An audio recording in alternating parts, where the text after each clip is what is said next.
Welcome to my YouTube channel. Today I will show you how to make a tomato soup. If you are enjoying the video, remember to like, comment and subscribe. All links and ingredients needed for the recipe are of course in the description below. We will start with putting tomatoes into the blender. We use about 6-7 smaller ones or 2-3 bigger ones.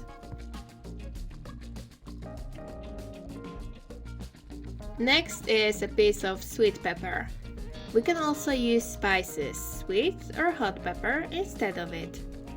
A clove of garlic, half of a ripe avocado to make the mass thicker,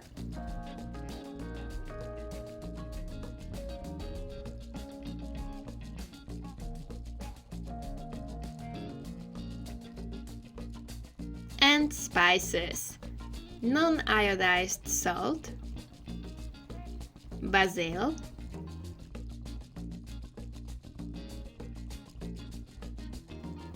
and some oregano.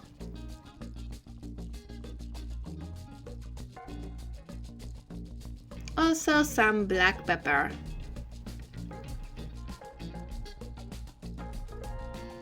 Some cold pressed oil. I will use linseed oil. And at the end some yeast flakes. We mix everything together and put the mass in a bowl. To soup we can make, for example, cauliflower rice. Soup we can eat cold or put it for a moment into the dehydrator up to 45 Celsius degrees before eating. And it's ready! Bon appetit!